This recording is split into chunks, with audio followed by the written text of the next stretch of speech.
I good? Okay, sick. How close do I need to talk to this? Is that fine probably? Okay, cool. Well, welcome to my first podcast. This isn't where I was planning on filming the first episode. But me and my buddy Wes are at a workspace, and this is way cooler than my apartment, so I guess we're doing it here. But so yeah, this is But I'm Not Wasted. It's gonna be my music podcast. This is episode one. Um, yeah, and basically, well, I work in the music industry. Kind of have a long story to where I got to where I am now. Not that I'm like killing it by any means, but at least I have some things happening, and I'm going to talk through kind of that story today. I might break this up into a couple parts if it takes me a long time to tell this story, but at least I'll tell the first part today. Um, so yeah, little background. My name is Zach Wolf. I've been working as an artist and a music producer professionally for about um, 8 years, a little over 8 years. I started making music when I was a kid. Like literally, like I got my first recording software at the age of 12. I think my dad bought me a version of Cubase LE that was like, or SE, I don't even remember what it's called, but like a super old version of Cubase from like the early 2000s, and that's what I started producing on. Um, and then yeah, I went to school for business and I got my degree in business management. I tried to drop out a bunch of times. I Thank God I didn't, I guess, but yeah, I just hated school to be honest, and I just wanted to do music. And so I graduated college in 2015. I moved home to my family's house in Oregon. I went to college in LA. I'm from Portland originally. I moved home to Portland, and yeah, I basically self-produced my first album at the age, of 22 or whatever when I graduated college. It literally took me like 9 months to self-produce. I basically went into a cave. So what I did was, I literally like moved home from LA, moved home to my parents' house, and I got a job at a coffee shop, Pete's Coffee. You know, definitely was tearing that shit up in the barista bar at Pete's Coffee. Just kidding, but whatever. It was a good time. But yeah, I like worked about 20 hours a week at Pete's, and then I worked, not kidding, probably like 50, 60 hours a week on production for like 9 months, where I was just deep diving on like YouTube tutorials, and I bought a couple online courses on production and mixing and mastering, and I just went like crazy on producing my first project. And then kind of when that wrapped up, I got connected to this lady in the UK. For the sake of like privacy, I probably won't say names, but basically she was like super, super connected to the music industry in London. She worked with like, you know, Drake and Drake's managers and Justin Bieber's management and all these like huge people. And she ended up really liking my music. And so she actually was like, hey, I'm interested in signing you. I actually, backing up, I kind of met her like before my project was done actually. And I had a couple like demos out, and she was like, hey, these are good.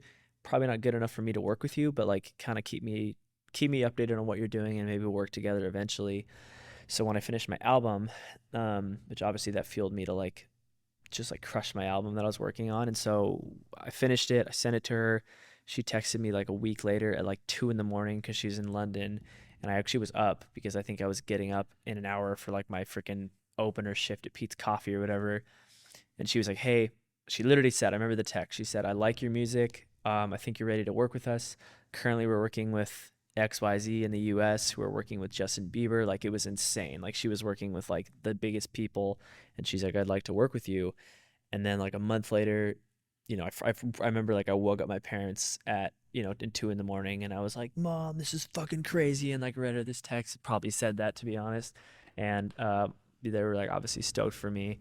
Um, and then, yeah. And then after that, a month later, I got to go to Italy once I was signed with her as an artist for her management branch.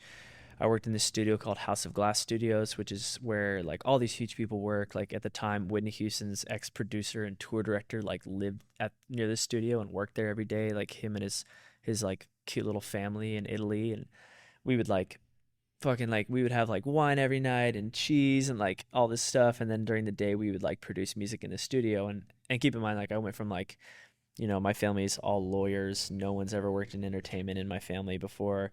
And so it went from like no exposure to just like pretty high level intense, meeting these big people. Like I'm freaking out, obviously. Like it's a very, super surreal and blessed experience. Really, really grateful for it.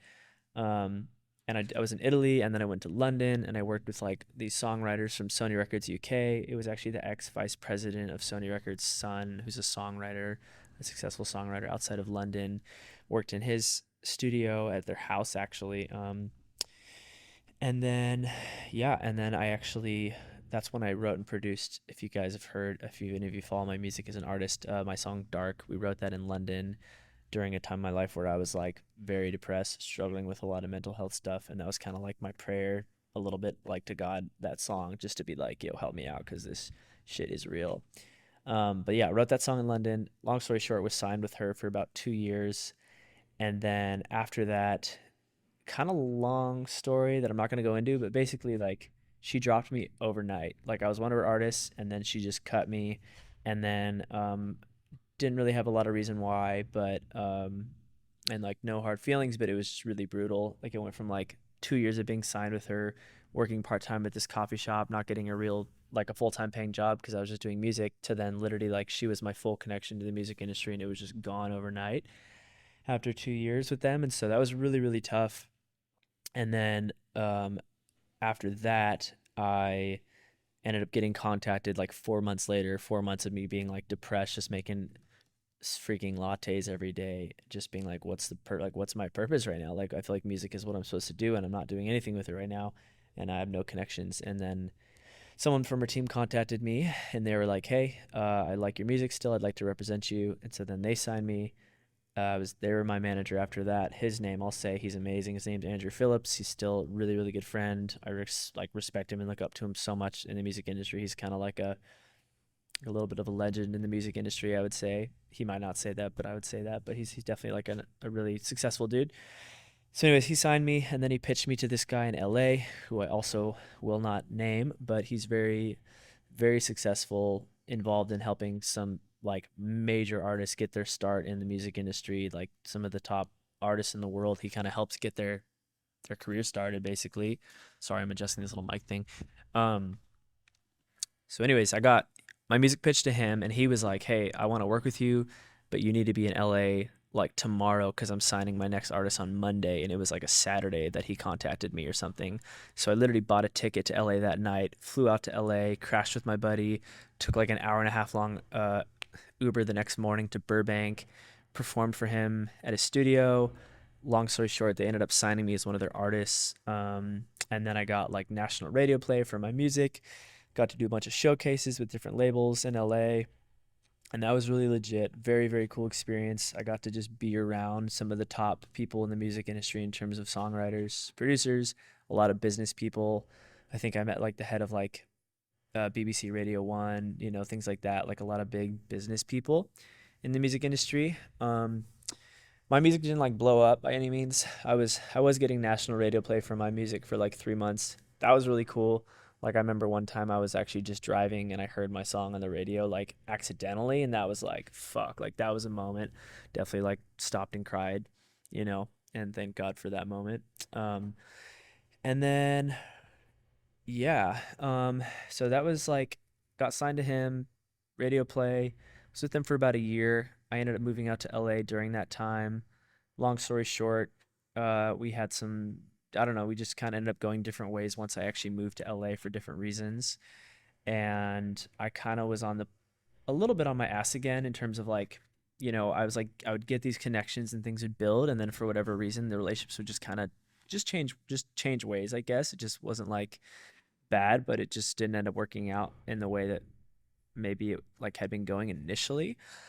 And so after that, I was in LA, and I'm just like kind of by myself, not doing a lot, to be honest.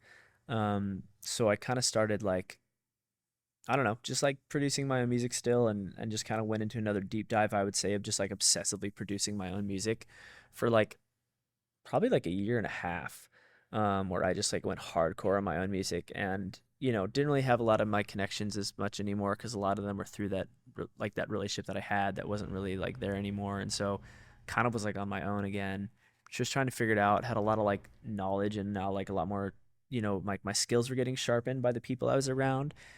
Um, but yeah, I was just kind of on my own in some ways. And then, long story short, I had a lot of this is long story short because I'm trying to do it in a podcast. But they no no what happened? I got signed to this other guy or connected to this other guy out in the UK who knew some of my other friends that I used to be signed to. And he was like, "Hey, I have this artist.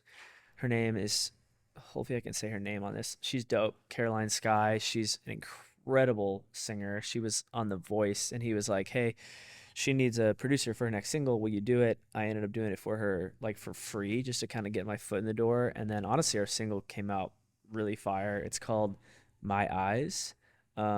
She's like an amazing voice. She's like, it's kind of like Ariana Grande vibes a little bit, just like pop, really, really sick. Super, super sick vocalist and performer. And we produced that track. And then basically because of that, and she probably doesn't realize this, but I was able to market myself even more as a producer because of the work me and her did. And because that song was like, did pretty well and it sounded really, really good. And so then I became like a full-time producer after that. And so I produced um after that like a bunch of different artists, probably like that was about 3 years ago maybe now. And then since then produced probably close to like 75 other artists, to be honest. A lot of like pop, a lot of hip hop, a lot of R&B. Um and yeah, that's kind of what I was doing. And then about 6 months ago, I kind of hit a wall with that where I was like, I love producing for other people, but I really hadn't done my stuff in a while. And so I really wanted to step back into doing my music again because that's kind of what I feel like the most calling and like purpose behind for my own life and journey. And also just like, it's what I love. And so ideally, I would do music like 60% mine, 40% producing for other people. But music is a rough gig, and it used to be my like production was my full-time job, but then since I decided to produce for other people more, I've had to supplement my income in other ways in addition to production. I'm still producing.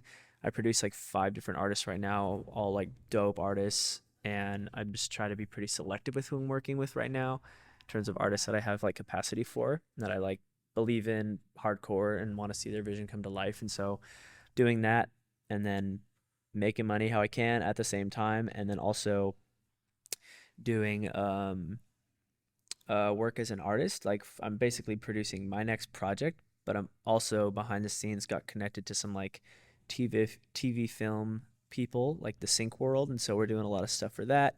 Hopefully some of that hits here soon. Um, but yeah, that's kind of my long story short. That's like my journey as an artist. There's been a lot more up and downs, a lot more like really brutal valleys that maybe I'm not going into as much because this is just the intro. But yeah, super stoked to be doing this podcast. It's going to be every week. I'm going to try to do about like 10 minutes every time. I'll probably have like random ones where I interview people, and those will be longer, just like my music industry friends. And I'll just be kind of talking about music and what it's like trying to be like an artist, and just like my journey, other people's stories, my perspective on different parts of it. And then, yeah, just kind of hopefully the honest, brutal process of how hard it is to make it with like art and business and to combine those two. And I think that's a really big passion of mine, is combining art and business without losing the integrity of the art. But business is also super, super important to the process. And so, yeah, that's what we're going to be doing. So my name is Zach Wolf. This is But I'm Not Wasted. And thanks for joining episode 1. Peace.